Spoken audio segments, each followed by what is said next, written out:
morning. I'm Deanne Johnson, and welcome to the virtual book launch for The Seasons of a Woman's Life. I would be lying to you if I didn't tell you that this is all overwhelming. I'm so excited, and I'm especially excited to be able to share this time with you. We've got a nice plan for you today, some worship, some words, some reading, but more than anything else, I have a friend who's all the way from Des Moines, Iowa. And you know you got a good friend when your friends come from Des Moines, Iowa, to be your host. So I want to introduce you to our host today, Miriam Lewis. Thank you, Dr. Thank D. you. Thank you. It's such a privilege to be here with you today to celebrate not your first, not your second, let's just skip to your fifth book Oh my today. gosh. The Seasons of a Woman's Life. Yeah. And I have some questions for you. So let's begin with just why did you choose to write this book? That's a great question. So years ago, many, many years ago, I had this whole idea in my mind about the seasons of life because I found that for my own life, I had been kind of confusing stages with what really were seasons. You know, in our stages, and the book will start there, it talks about stages versus seasons and how, you know, in my 20s and in my 30s, there were things that were going on in my life and things that I expected to happen. But then there were some things that occurred that I did not expect. And I confused some of those things with a part of that stage and not realizing that it was a season, that it was something that even though I was young, I still could go through, for instance, a dark season, a challenging season, or as I say in the book, a winter season. And so that was part of it. And also to kind of help women to understand that these things happen in our lives. They're cyclical and they can be embraced, and that every season has something that's important in it. And if you don't recognize the season, then you won't take advantage of the fruit of it. Oh my. Okay, I'm super excited. I want you to unpack that a little bit more. Tell us what the difference is, because I imagine the ladies here have tons of questions for you. Yeah. So I'm going to ask them to begin placing your questions in the comment section. Okay. But tell us, what is the difference between a stage and a season? Would you unpack that a little bit more?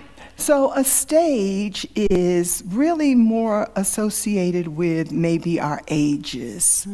So I like to call them, for instance, our 20s and 30s, like the stage of learning. We're kind of figuring out who we are. We're kind of making all these grand plans for our lives, right? And then we move into this stage of living. Many times in our 40s and 50s, you know, that's when we're feeling it. Like, I'm every woman. It's Come on, all Chaka in Khan. me. Chaka. You know. And then in our 60s and above, I think of that as that stage of legacy. Where we're not so much, you know, even think about it, that's the point at which we're not trying to acquire a lot, we're trying to downsize. And we recognize that it's not about what I've accumulated, but what I'm going to leave. Because I've lived longer than I probably am going to live. And so those are kind of the stages that we go through in life. Seasons are very different in the sense that seasons are cyclical. You know, like I say in the book about, you know, I went through the awkward stage. I wasn't a cute kid. I might have started out a cute baby. Now. Thank you, babe. Man, I'm telling you, it started out rough. It started out rough. You're taking me back to my thick eyeglasses Come days. on now. Thank God for contact lenses. Coca-Cola bottles, acne. It was a mess. Yes. But it was a stage, and I grew out of that. And thanks be unto God, you don't go back to that. Yeah. Seasons, on the other hand, are cyclical. And so just like we go through 4 seasons in a year in most places, we can go through several seasons in our lives at any of those stages. And so so the distinct difference, and the other difference is this. Ecclesiastes 3 says, to everything there is a season, a time for every purpose under heaven, right? Yes. And so in the season, you have a particular time to accomplish a purpose. And we have purpose through our entire lives. But if we don't recognize the season we're in, then we'll miss what we're supposed to accomplish in that time. And you expect me to sit in this chair throughout this interview today? Yeah. I'm gonna get my church run on. I know that's right. That's good. They got us confined here. Yes, yes. Yeah. Oh, that's really, So I think really that good. essentially that's the easiest way Yes. to make the difference. And she wrote the one of the forwards to the book, my dear friend Dr. Cynthia Hale, who is a powerhouse, and she just really blessed me because she says in the forward, she's like, I thought I knew what seasons were, and she told me personally, she said, girl, I preached this before, and I thought I knew something. She said, but I never thought about the difference, and so that was kind of where it was for me, because there's a difference between those stages and the seasons. Yeah, that's good. And speaking of difference, I've read your other books, and there's a difference between your other books and this book. Yeah. Share the differences that you feel between the books. I used to always say my first book was Notes from my Bible. And it's a devotional. And I used to always say I feel like that book was my heart on a plate. It was my life on a plate. It was almost like I was putting my whole life out there for everybody to read. And I do still feel that way. This one, I feel like it's more my heart on a plate. And to be honest with you, it feels like a part of my legacy. This is something I want to leave. Now, I'm not talking about when I die, but really, this is what I want to sow into the lives of women. Of course, I have a passion for women, which is why I even started Overflow Ministries to begin with. And so that, to me, this one feels different to me as well, because again, it's more like my heart and an opportunity to just sow something into the lives of others. It's apparent with the season that you're in today as well. Oh, yeah. Talk to us a little bit about the writing process for you. What was it like? So the writing process actually was a little bit challenging. There's a portion in the book where I talk about the transitionings, I call it navigating the corridors. Yes. And part of the problem is that I, as an executive pastor of New Covenant, I love what I do. And I love helping other churches. I love administration and organization and all those things. But that is all very left brain. Sure.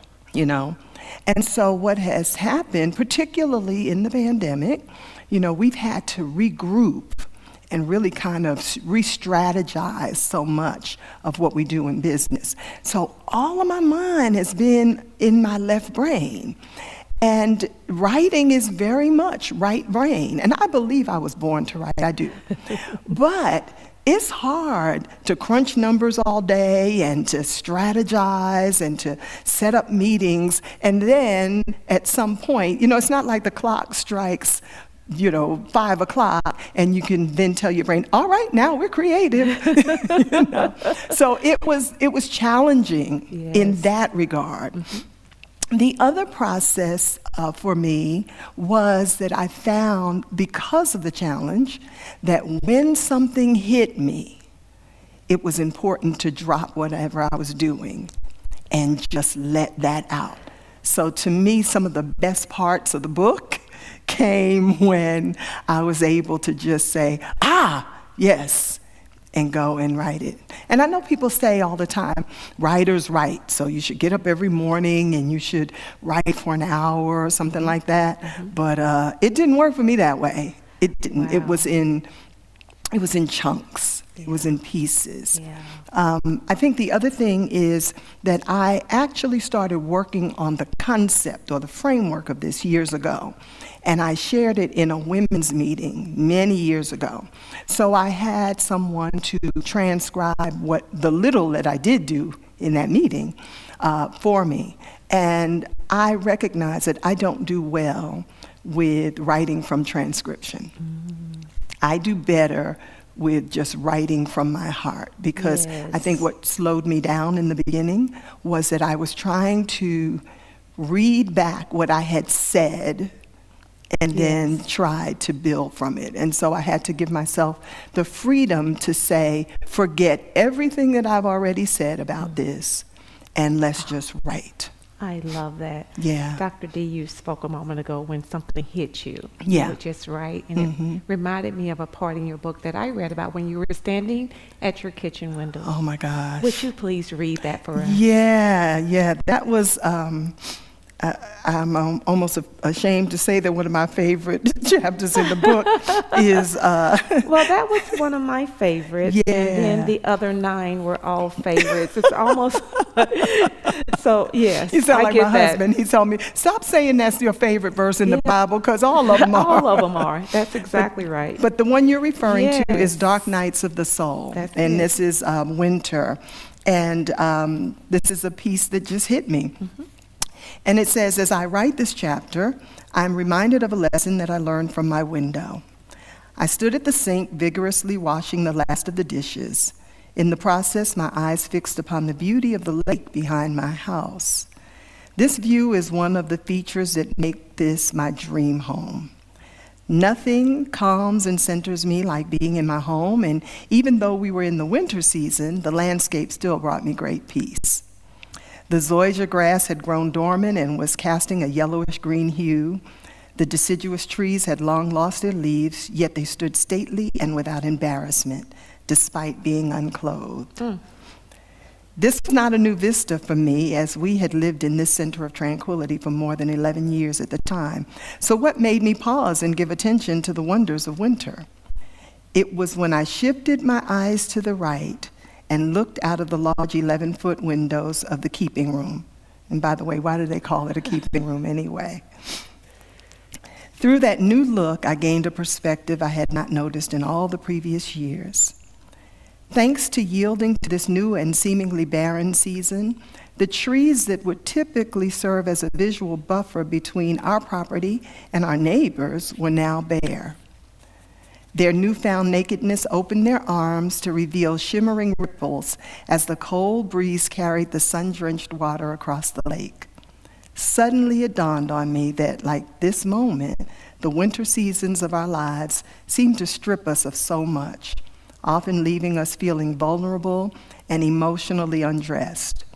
But if we would look in a new direction, we would find that what the season actually did was broaden the way to a new view of beauty that was there all along, perhaps just overlooked because of the showiness of a better and brighter season. I finished my chores at the sink with a new conviction.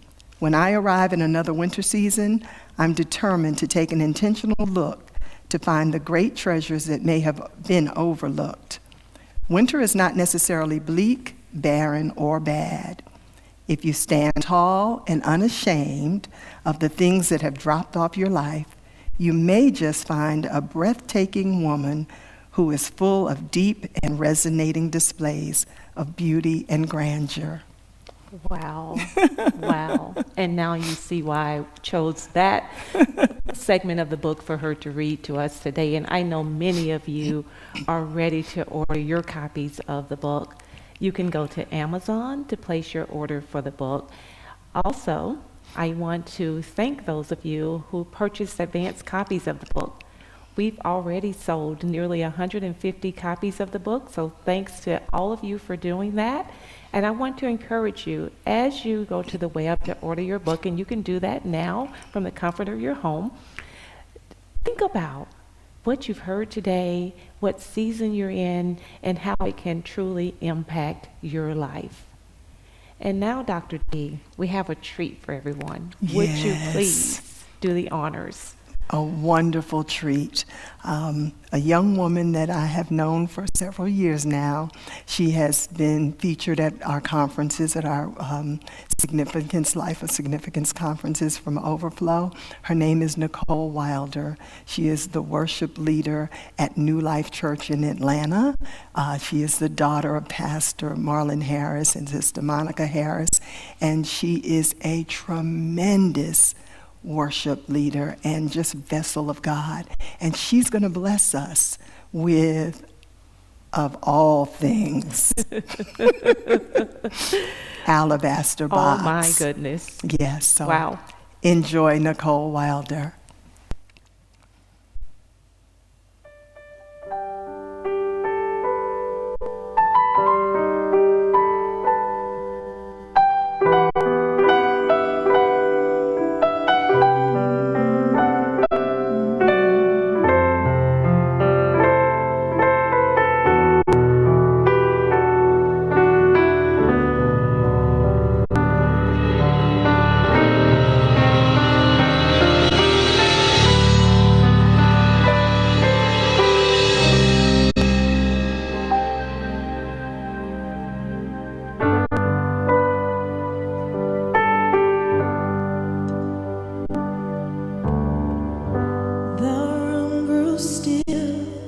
As she made her way to Jesus, she stumbled through the tears that made her blind.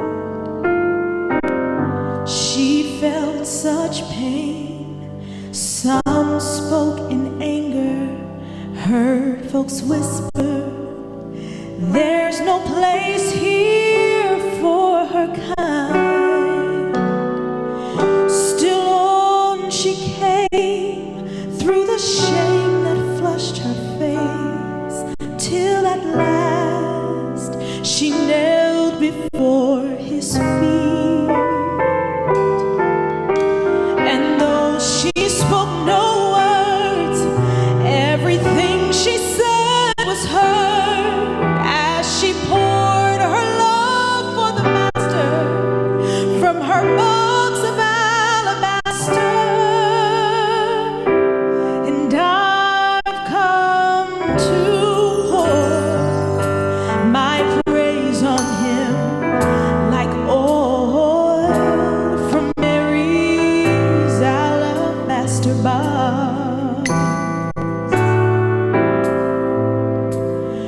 Don't be angry if I wash his feet with my tears and I dry them with my hair.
Nicole, you don't know the cost.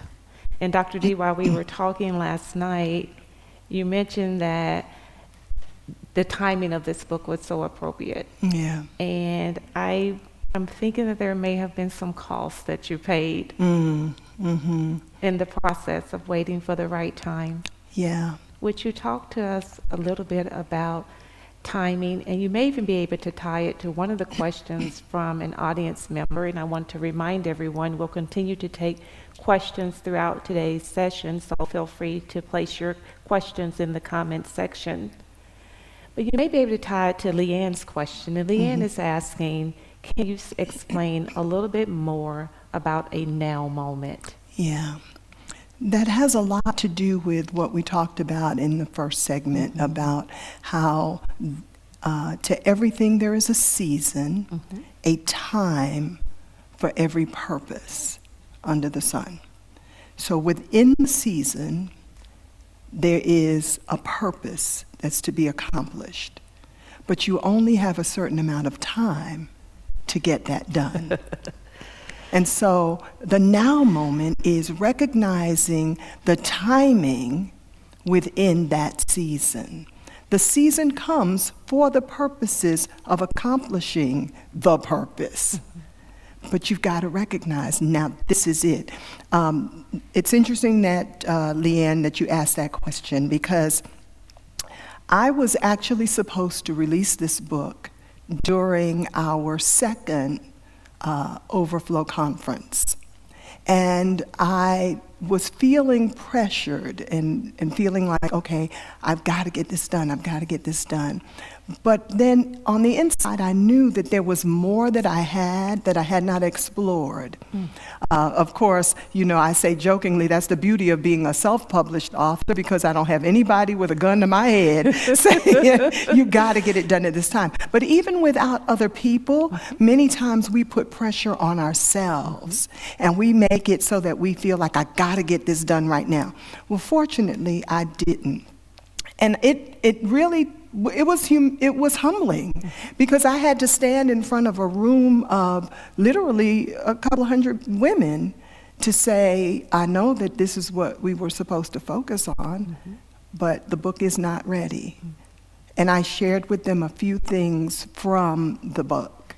But I realized that it was definitely my season for this, for writing and for creating, but the now moment had not come. Now, I could have forced myself and said, I'm going to put it out, but what might I have missed? And what is in here now that's going to set another woman free that I would have missed if I hadn't waited for the now moment? Wow. So I'm hoping that, Leanne, that answers your question, that within that season, there is definitely purpose, but you have to recognize that you only have so much time to accomplish it in that season. Yeah, that's really, really good. And you also mentioned Overflow Conference. Yeah. Would you share with the audience who may not be familiar with Overflow a little bit more about it? Yeah. Overflow Ministries is a ministry that I started, I don't know how many years ago, because I wanted an avenue to be able to mentor, to disciple women, to bring quality product and information to them. And then it began to grow from there. We started having conferences, and I've just got this amazing team of women who serve with me. As a matter of fact, you'll see their names in the acknowledgement of the book. And we started watching, talk about seasons. Yes. We started watching God just explode that. And so, and I'm still talking about Overflow, but it's just making me think of something else, in the sense that that's another one of those, you've got to get the season. God was working on me, because I struggled with the idea that there would be people who, I come out of corporate. So when you want people to do something, you got to pay them. That's right. Right? That's right. This is a whole production of volunteers. But it took God working on me for a few years to be able to accept that people saw my vision, believed in my vision, and wanted to be connected to my vision. And because, so he couldn't open the door until I got the lesson. I had to get in the right season. Yeah.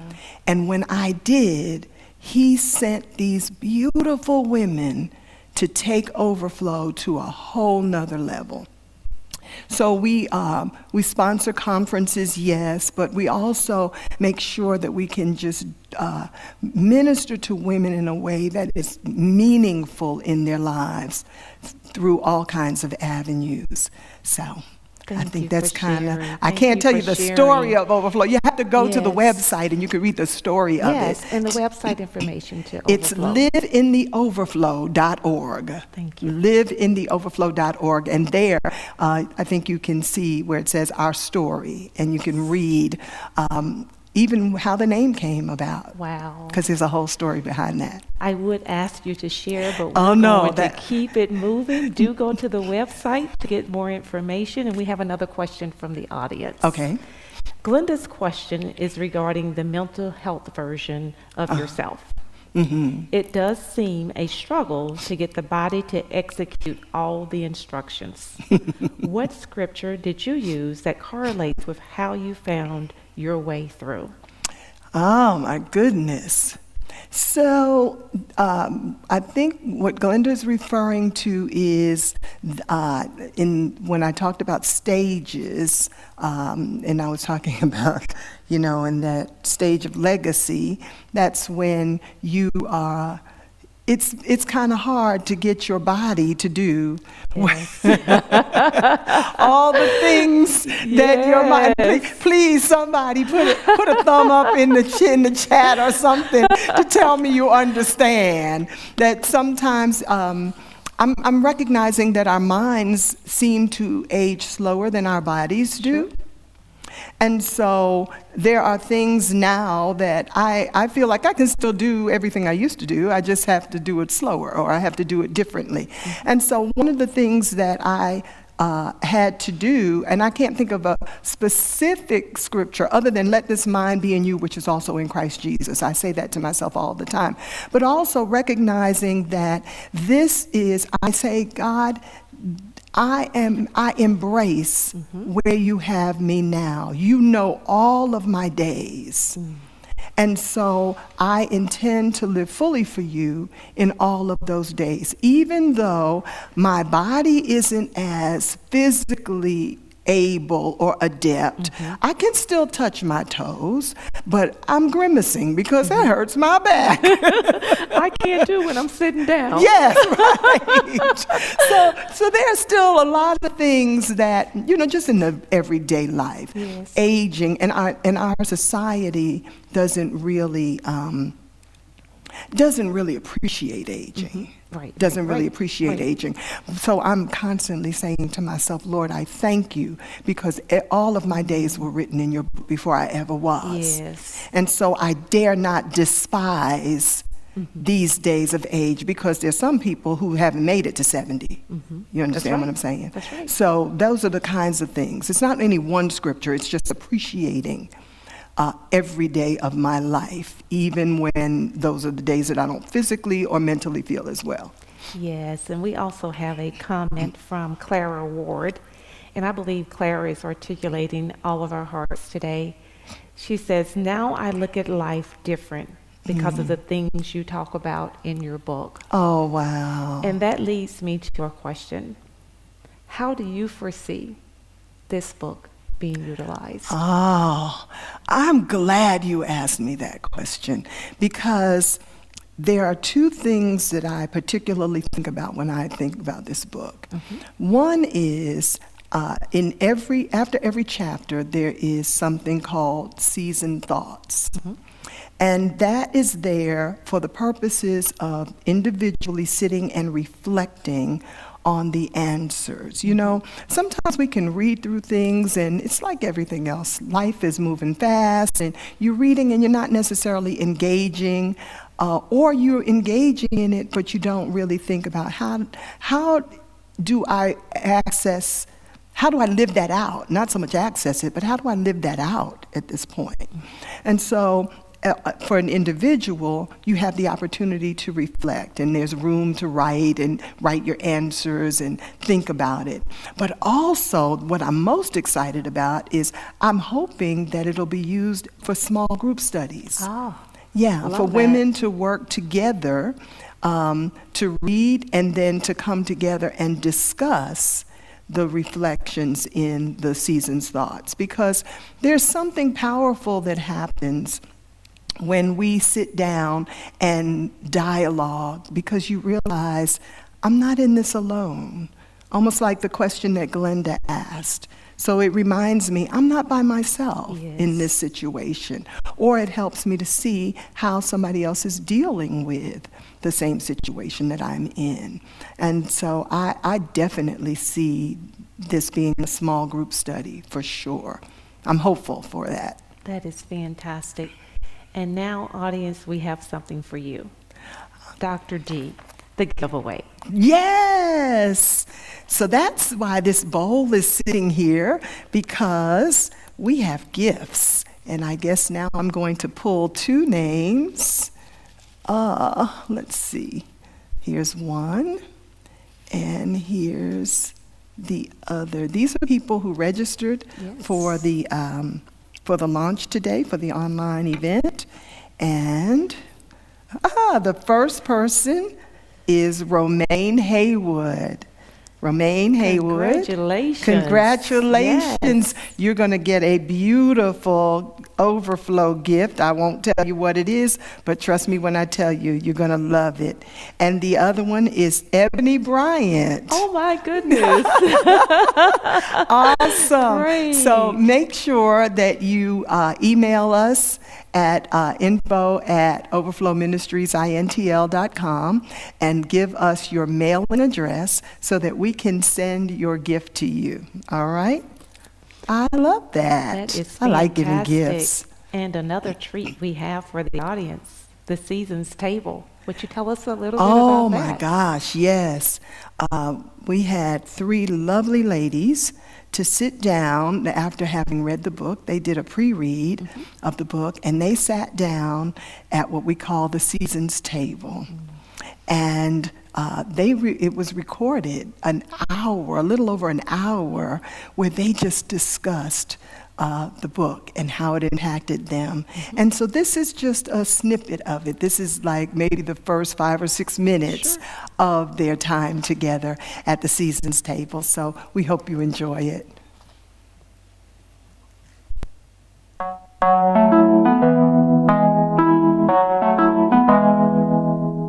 Angela, Crystal, I'm so excited to be here with you all today. Amazing book, Seasons of a Woman's Life. Yes. Our friend, Dr. D, and pastor of our church, has written this amazing book. And I can say personally, I did a lot of reflection as I was going through chapters to chapters. So what really piqued your interest? What stood out to you all? You know, I agree. The whole book is just amazing. And even from the very beginning, when I was reading the foreword by Babby Mason, there was a part where she just cites the scripture in Psalm 31, and she talks about, just laughing, without fear of the future. And I'm like, you know what, Lord, that's it. That is it. Right. With every season, with every stage. Right. Well, for me, the whole book was definitely a reflection, and it brought up some things that I thought I had taken care of Say that. in this season of a woman. So just to go through the whole book was dynamic for me. But as she started off the beginning of the book, like when we're in our early 20s and our 30s, and you are planning in your, with the definition she gave with staging and seasons. And a lot of times we think it's our season, or it's not our season, but we are staging parts of our lives. And I just thought back when I was reading the book in my 20s, I was like, I'm gonna get married, I'm gonna have 2 children, and I'm gonna buy a house, and and I had all these plans, and I thought that God was saying these were going to be my seasons. They were my plans, they were my stage. And none of it, not one thing happen for me the way that I envision it to be. And so when she was sharing with us about the different stages in our ages, and I know at this table I'm the oldest one, but I probably feel like the youngest one when I read this book and looking at all the different seasons and some things that, you know, were brought up that I was able to reflect on. So that at the beginning of the book really, really stood out for me, because I think in church vernacular, we try to attach everything to a season. But in the book, I found out sometimes it's just a stage.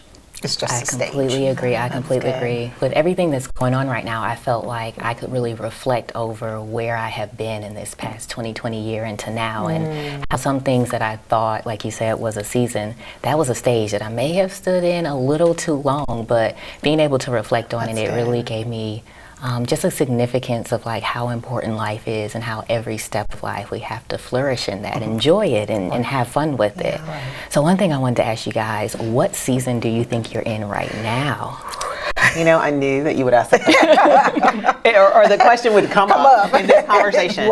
And it's so funny because I really wrestled with that. And I just knew, you know, with each chapter, I'm like, okay, I'm going to get it now, God. I'm going to know, you know, and it's going to explode. But it really was a wrestle for me until we got to the corridor, to the chapter. I'm just talking about being in the corridor. And I really think that for me personally, I'm coming out of a winter and entering into a spring, and really having to wrestle with how I remember past seasons and past ages.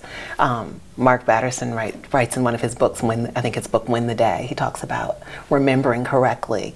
And this book just echoed that, because how we remember, and just for me, how I remember what God has brought me through really affects how I look with anticipation on the future, you know. And coming out of that winter, I'm like, okay, God, I'm remembering some things that are not really nice. You know, I'm remembering some things that I'm not appreciating yet, you know.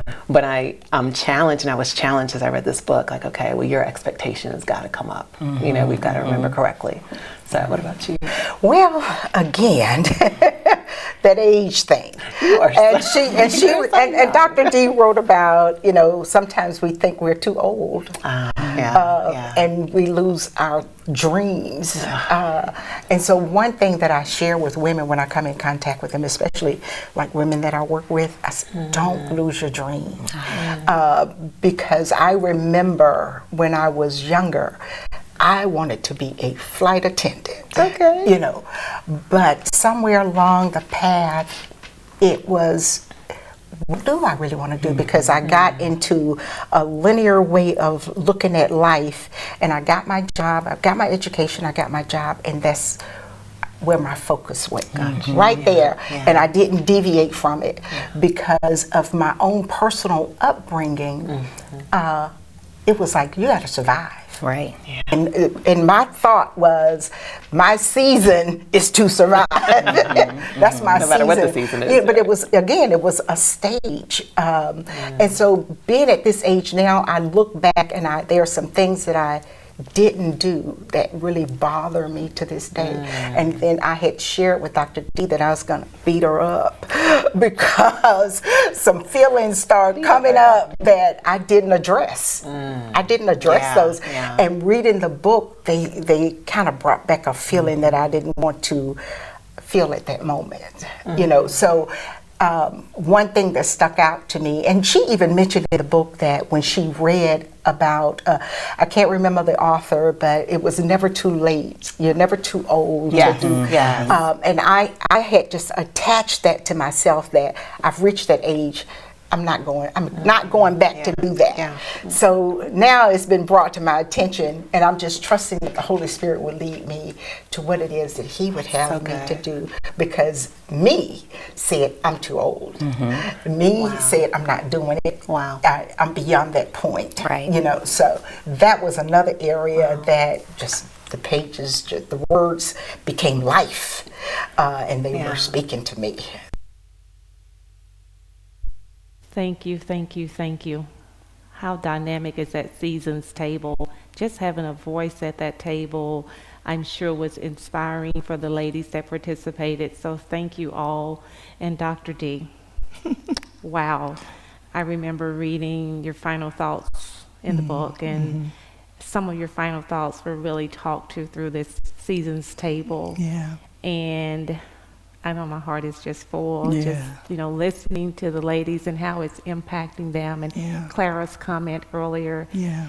I feel Yeah. as though, in a portion of your book, you talked about there's always this time period between, but the grace of God has shortened that time period Yeah. today. Yeah. And you're seeing an immediate impact Yeah. Yeah. from the fruits related to this book. Yeah, and it's really overwhelming. It really is overwhelming. Everybody who knows me knows it. I cry at the drop of a dime, and I've been blaming it on allergies, but I've been fighting these eye corners all day long. It is amazing. Of course, I've been getting some feedback already from people who did the pre-orders, and people, and I'm overwhelmed to see and to hear how people are responding to the message. Yes, so that brings me to my next question. And for me, I've said it earlier, all 10 chapters are my favorite chapters. But what's your favorite chapter and why? Oh my gosh. I'll give you 2. What are your favorite 2 chapters? I'm glad you said that, because And I have why? 2 favorites. I have 2 favorites. And the first one is going to sound strange. My first favorite chapter is Dark Nights of the Soul, the winter season. And that does seem strange, I'm sure, but it's my favorite because I felt as though that was my opportunity to be a voice of freedom for women who were going through a hard time. That's good. And feeling like they were by Yeah. themselves. Yeah, yeah. Winter comes in all of our lives. And it's not because we did anything wrong. It's not because we're not graced and blessed. And many times we don't understand the purpose of winter. We're not dead. Things are just dormant. Yes. Nothing is growing above ground, but the work is underneath. Yeah. And I wanted women to understand. As a matter of fact, that particular chapter was last or toward the end. And I intentionally moved it to be the first of the season correlations, because I felt like it was really important for women to understand that. Yeah. So that would be my first favorite.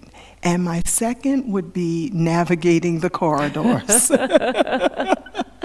Crystal Yeah. mentioned that as well. Yeah, Navigating the Corridors I felt was really important because I've heard, I happened to be here when they were recording the table talk, and one of the questions that came up in that discussion, and at some point I will release other clips from it on our YouTube channel, but one of the questions that came up was, can you be in more than one season at a time? And that's one of the reasons why that's my favorite, because we don't often think about navigating the corridors between one and the other. Yeah, that's good. And I recall Ray, as he read that chapter, he said winter is necessary. Wow. Yeah. So you're forward writers. My goodness gracious. So I've said earlier that this book is different, and then you bring on the forward writers. Can you just speak to us on how that moment hit you for these writers, for this book? Yeah. Maybe just another now moment. That for us. Can you talk about a now moment. Oh my gosh. As you saw, or as you read in the book, you'll read, I've known Babby Mason for years, probably almost as long as I've lived in Atlanta. Wow. And followed her ministry, loved what she does. She's been at her church a few times. And I just always admired her. And she herself is an extraordinary writer. And so one day I was at the table and I asked my husband, I said, if I could ask anybody to be, write the foreword of my book, who would you mention? Who would you think? And he started naming people, and he named the people that I had in my heart. But honestly, in complete transparency, I was like, even though I know her, that's a reach. This is not like, I'm not Beth Moore or somebody. You could just go and ask anybody to do your foreword. And so she was one of the people that was in my heart. And the other one was Cynthia Hale, Dr. Cynthia Hale. And I serve with her on a board, and I have a relationship with her as well. And she is a powerhouse of a woman, but she's also like super busy. And I said, I don't know. But one day I was in my office and I sensed the Spirit of God say, who are you to tell me what is too far a reach? Wow. Well, now, so I got on my little computer and I wrote a nice little introductory email to say, I'm writing this book, and put a couple of sample pages in there. And I said, sample chapters rather, not pages, and said, if you would consider, writing the foreword. And that night, I had an email from Babby. And all I can tell you is when I read the email, I just broke down in tears. Wow. The graciousness, it wasn't sure I'll do it. It was more I'd be honored to do it. And the encouragement, it was amazing. And then within a couple of days, she had sent me the other one. And when I asked Dr. Hale, she said, just tell me when you need it by. I said, and so here again, let's go back to these now moments. Yes. Look at what I would have missed if I had. Yeah. I hear you. If I had leaned into myself. And I know that's a challenge with me. That's an area that God, I believe, will continually work on, because I'm awful at self-promotion. I'm awful at asking people to do things that I think are, when I think that they're so busy or big, Yes. So that's how I got them, and they are books unto themselves. Wonderful, wonderful. Now it's time for another musical selection from Nicole Wilder.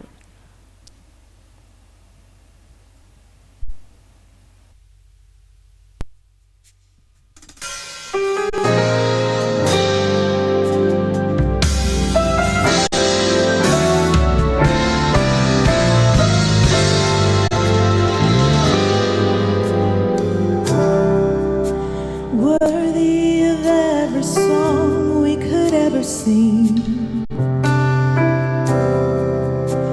worthy of all the praise we could ever bring, worthy of every breath we could ever breathe. We live for you, we live for you.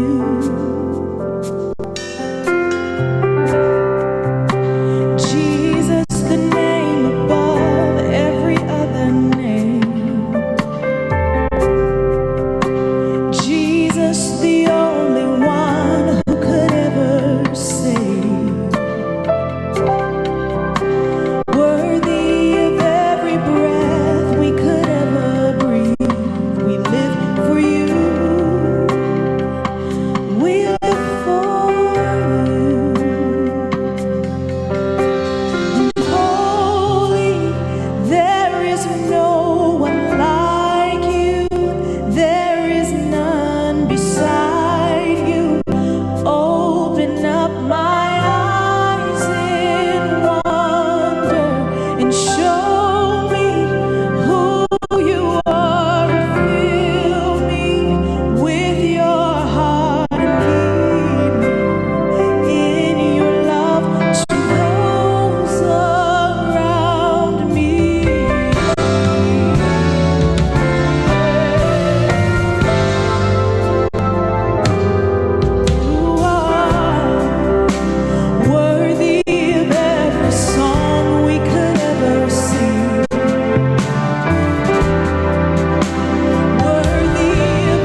through this.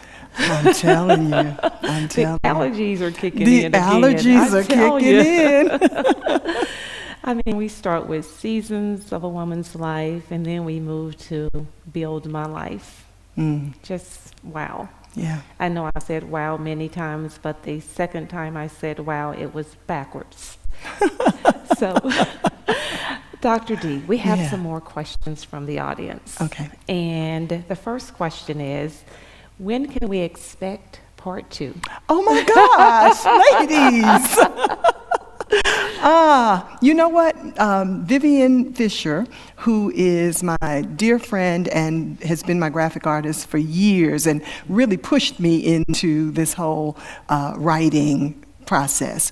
Vivian said she was out at a restaurant by herself reading and crying at the table, and she said, I want more. When is part 2? Yes. So I think we'll revel in this for a while, and we'll see when God gives us a now moment to expand on it. But I'm prayerful. I do believe that there's more. I believe that there is an expansion. I couldn't say that I know when that is today, but I promise if he gives me something else, I'm going to give it to you. That's good. We have another question. It says, how do you encourage a woman who lives in low self-esteem? And I think about, Dr. D, the times we're in. 2020 was a year. Yeah. It almost felt like we were on a roller coaster ride, if you will. And then 2021, it felt like you could buy more tickets to ride the roller coaster again. Exactly. So if you will, just talk to the women who are in a period or a stage of low self-esteem and how this book can really help them. Yeah, I think that there is definitely a difference between what we are going through as it relates to the pandemic and our mental the anguish that came with that. This has been a year of loss, of incredible loss. And I think that there is something very important about owning that feeling. Yeah. There's something very important. To me, that's distinctly different from low self-esteem. It's interesting, the Bible says, don't think of yourself more highly than you ought. And when you study that out, it doesn't mean necessarily that you are arrogant.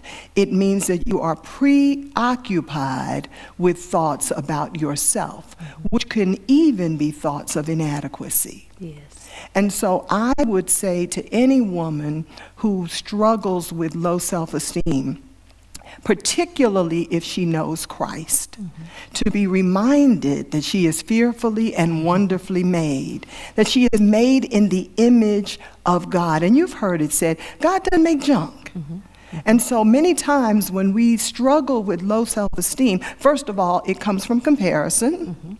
And the scriptures tell us it's not wise to compare ourselves. And also we don't, one of the chapters, I can't remember right offhand, I talk about the issue of comparison. Instead of really leaning into what God is doing in us in a season, we miss it because, you know, we live in a perpetual, it's 24/7 social media. So we're always seeing what somebody else is doing, and somebody else's family always looks better on Facebook. Somebody's children are always doing better than our children. And so we walk away from social media feeling like failures as parents, inadequate as women, and that is because we are comparing ourselves instead of really leaning into who has God made me to be.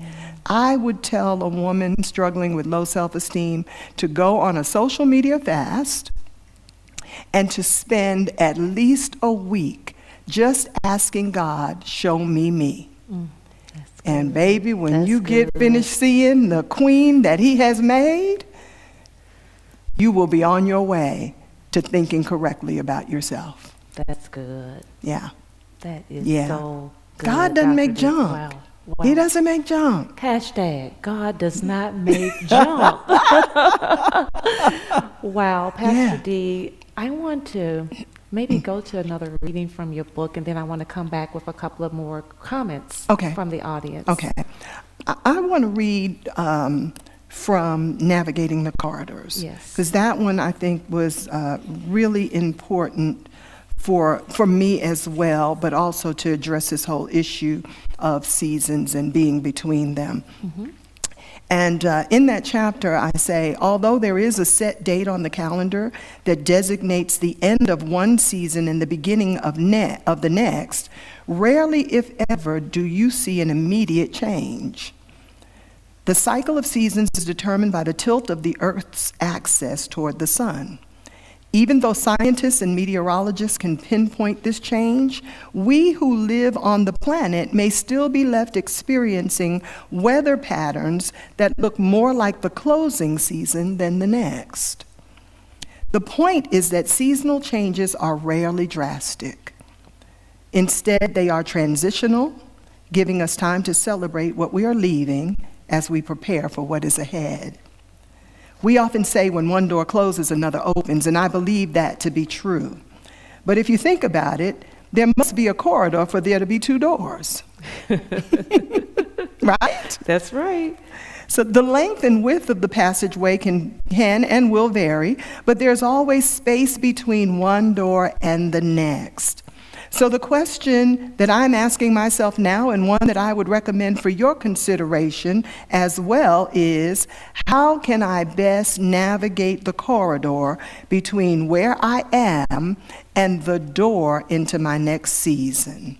And so that's what I want to leave women with that. We may be transitioning from one season of life to another. So understand that it's very possible to have 1 foot in where I'm leaving and 1 foot into where I'm going. But where I'm leaving is just as important to celebrate as where I'm going. If that was the end moment, it could have been. My goodness, but we have more for you. Oh my. Dr. D, Amanda's comment is, I can now reflect on winters past differently. Oh, Thank you for new eyes. thank you, Amanda. Now I feel better about losing it, at least during that portion. And then Jackie says, I am so excited to use your book in a small group. Oh, wonderful. And then Dr. D, I want to make 3 statements, and Okay. I want to ask you to complete these statements for me. Okay. Okay? The first one is, God is. Faithful. The second one is, the seasons of a woman's life are. Critical and blessed. And when I get to the third one, I'm grateful for.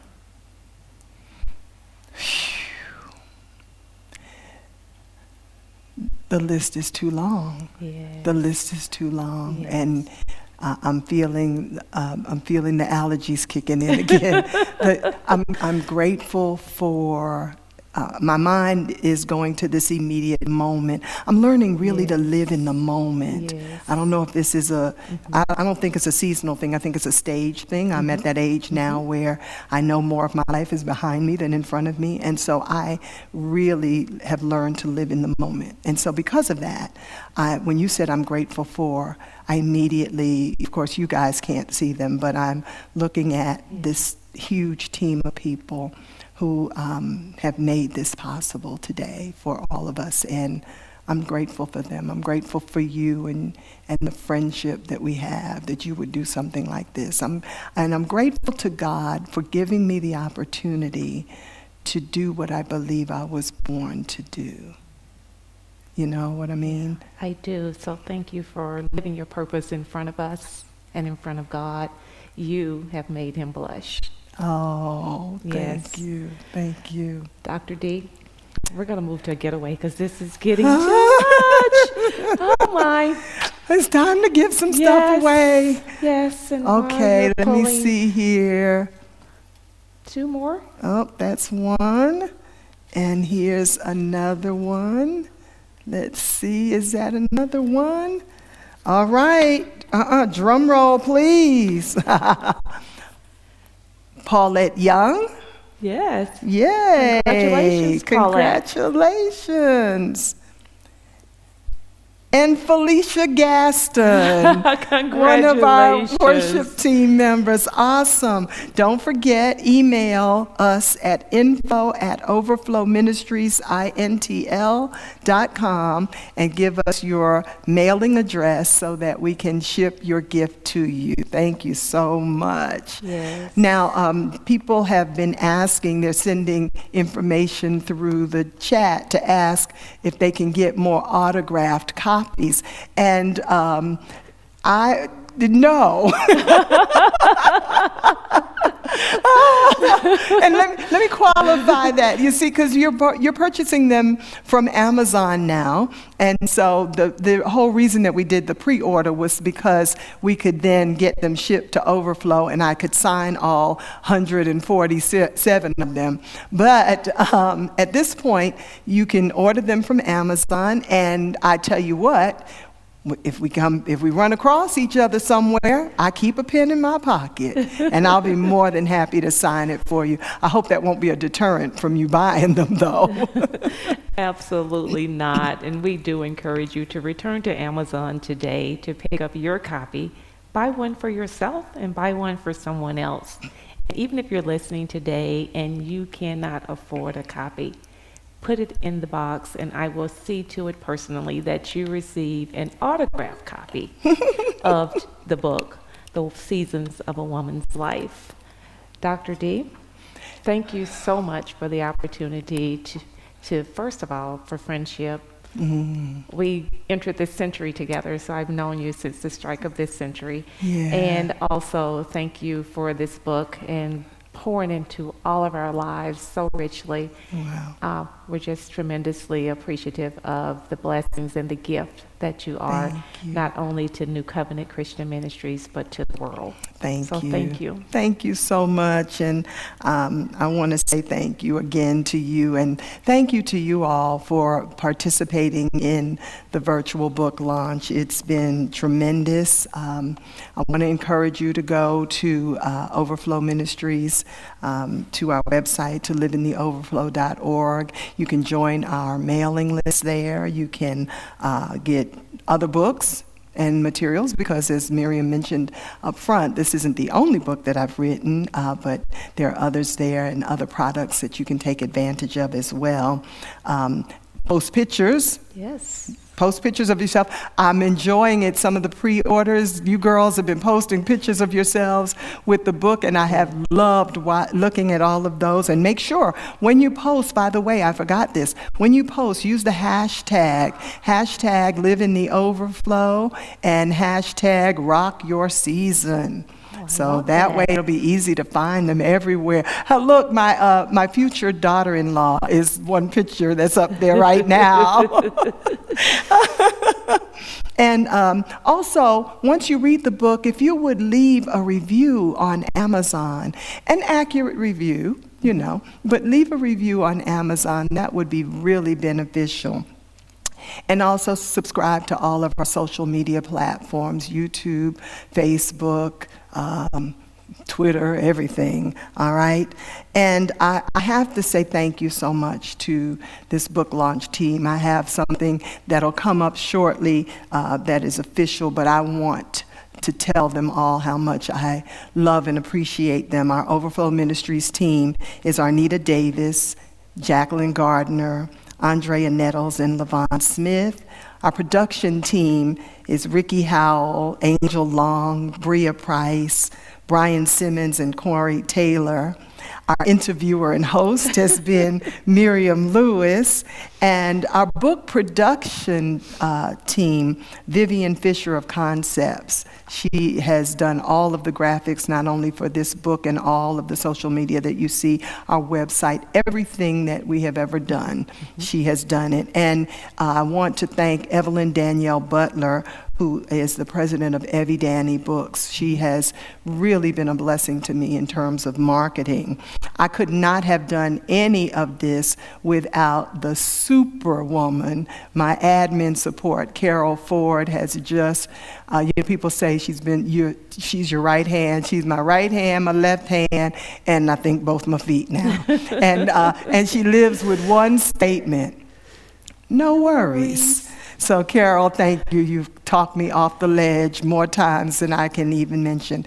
And of course, I could not close out this time without thanking the love of my life, my husband of 32 years, my very, very best friend, my pastor, and the one who keeps his hand in the small of my back, pushing me to God's purpose, and that is my husband, the Reverend Doctor, soon to be the Reverend Doctor, yes. Billy R. Johnson. I love you, darling. So thank you guys so much for an incredible day. Hopefully you'll share this with others and they can watch it later on. But blessings to you, and keep on rocking your season.